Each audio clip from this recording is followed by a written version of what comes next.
Ancien député de la Chambre des communes, directeur artistique et ingénieur de son.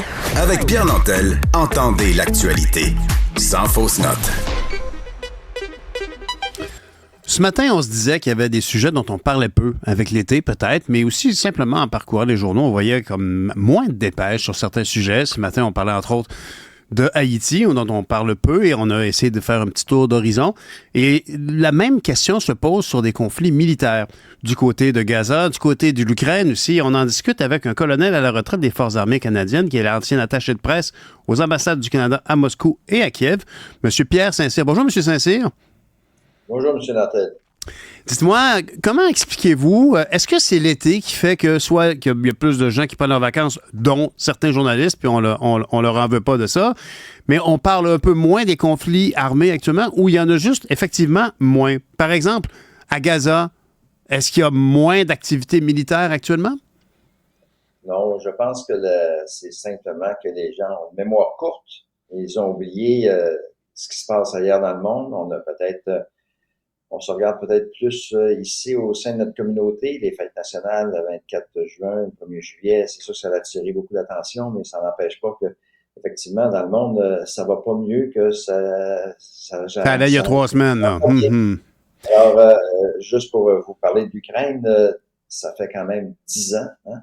Ça, c'est les gens ont tendance à oublier. Ça fait 10 ans que ce conflit-là existe. Mais 10 ans, vous nous surprenez peut-être un peu ici, là, quand même, parce que Vladimir Poutine a attaqué l'Ukraine il y a 2 ans, à peu près. Non, oui. Il y a 10 ans, Vladimir Poutine, j'étais en Ukraine à ce moment-là. J'ai assisté à la prise de la Crimée par les forces russes. J'ai assisté à ce moment-là aussi au soulèvement dans le Donbass, soutenu par les forces militaires russes. D'ailleurs, ce sont des systèmes antiaériens russes qui ont abattu l'avion qui est de la Malaysia Airlines, qui contenait qui avait à son bord des centaines de personnes, qui est abattu à Donetsk. Alors, ce sont des Russes qui, en 2014, ont commencé le conflit en Ukraine. Alors, ça fait 10 ans que ce conflit-là perdure. Dans les 2 dernières années, il y a eu une offensive majeure des forces russes, où on a vu l'envahissement du terrain, surtout la tentative de la prise de Kiev, et on connaît la suite. Alors, ça fait 10 ans que ce conflit-là perdure.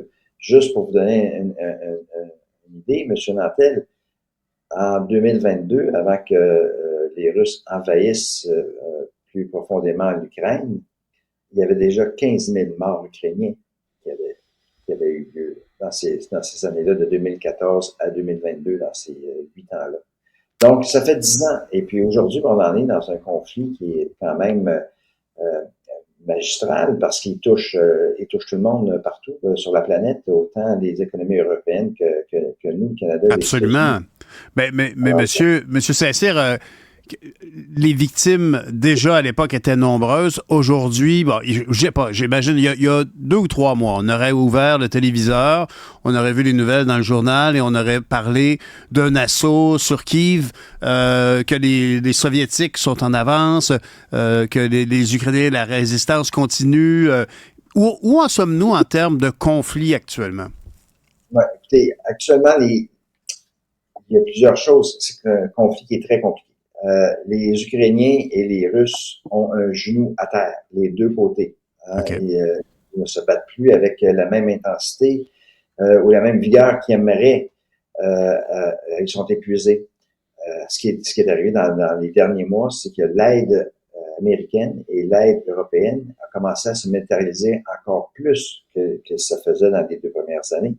Et surtout que les Américains, les Allemands et les Français ont permis aux Ukrainiens d'utiliser leurs armes à longue portée et frapper à l'intérieur de la Russie. Ce qu'on ne voyait pas avant. On ne voyait pas ça avant. Alors, ce que ça fait, c'est que dans les derniers mois, les Russes ont tenté une offensive pour s'emparer de la région au nord de Kharkiv, qui est une région très, très importante. Et le but de ça, c'est d'avoir de plus de territoire pour éventuellement, parce qu'ils sont épuisés, s'ils sont obligés d'entrer dans la négociation, ils auront énormément de terrain et la négociation sera peut-être à leur faveur. Wow, ça c'est intéressant, M. Saint-Cyr. Moi, c'est un angle, en tout cas, que je n'avais pas lu. Peut-être que je ne lis pas assez les nouvelles internationales, mais c'est vraiment fascinant. Donc, si on conquiert, la Russe va chercher du territoire le plus facile à gagner pour pouvoir réclamer ça lorsqu'il y aura un cessez-le-feu qui serait déclaré. Exactement, on est rendu là. Alors, mais ça n'a pas fonctionné parce que l'aide européenne et américaine a entré en jeu et l'offensive russe a été un échec. Les Ukrainiens l'ont repoussé et en même temps ont bombardé à l'intérieur de la Russie et ont surtout neutralisé la majorité des systèmes de défense qu'il y a en Crimée, s'attaquant même au pont de Crimée, le pont de Kerch, qui neutralise encore une fois l'afflux logistique russe vers la Crimée. Et ils ont détruit actuellement 25% de la flotte russe en mer Noire.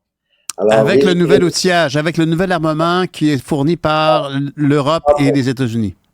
Entre autres. Ils avaient déjà commencé ça auparavant, là, mais entre autres. Alors, les Ukrainiens ont résisté à cette masse-là russe. Et aujourd'hui, les Russes, selon certaines sources de renseignement qui varient, là, le chiffre varie, on parle d'environ 500 000 victimes russes. Des victimes faites par les attaques ukrainiennes en territoire russe? Alors, on parle de militaires russes qui sont soit décédés ou soit blessés. On parle d'environ 500 000 personnes. Alors, la Russie, au niveau de son personnel, est gravement atteinte. Elle cherche de plus en plus à avoir de l'aide pour soutenir son offensive.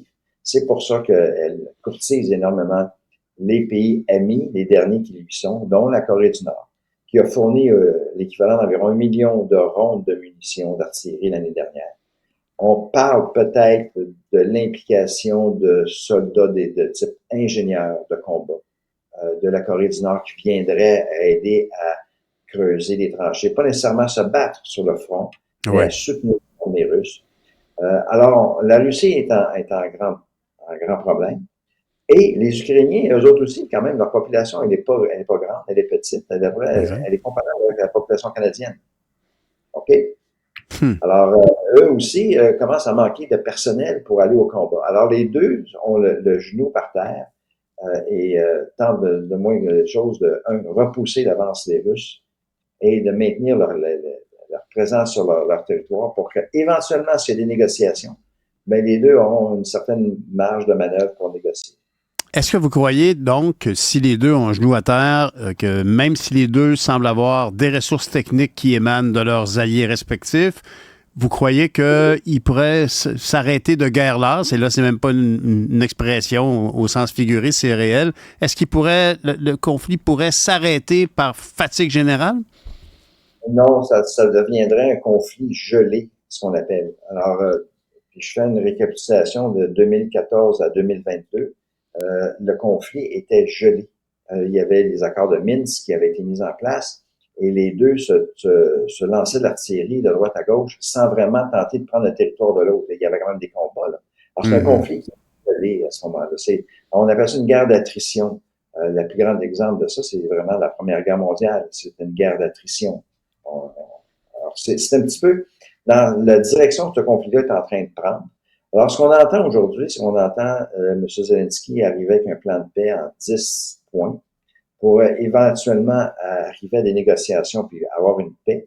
Mais dans son plan de paix, il n'est pas question qu'il laisse un pouce du carré du territoire aux mains des Russes. Alors ça, c'est déjà de facto un point qui est en litige parce que les Russes ne reconnaissent pas l'Ukraine comme pays. Hein? Et puis, ils veulent absolument maintenir les provinces qui se sont attribuées, c'est-à-dire le Donbass, Donetsk, Kherson, et puis même les pays de Zaporizhzhia aussi comme province qui aimerait se nationaliser sur la Russie. Ils ne reconnaissent pas non plus que la Crimée appartient à l'Ukraine, mais pour eux, c'est bien à eux.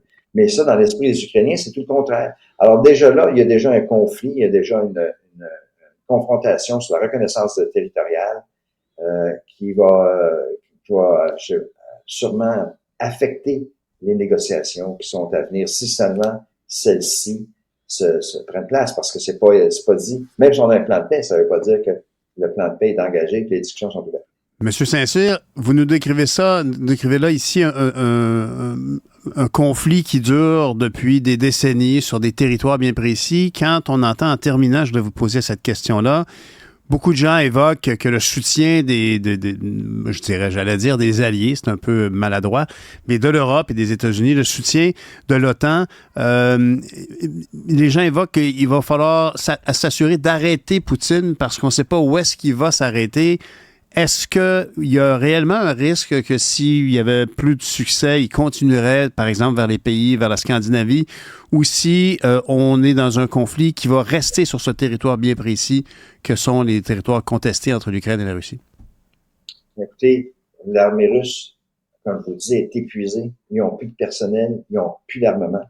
Alors, concevoir une avancée maintenant vers l'Europe s'ils passent à travers les défenses ukrainiennes, j'en doute énormément. Okay. N'oubliez pas que les pays baltes, il y a quand même des dizaines et des dizaines de milliers de soldats de l'OTAN qui sont maintenant stationnés là.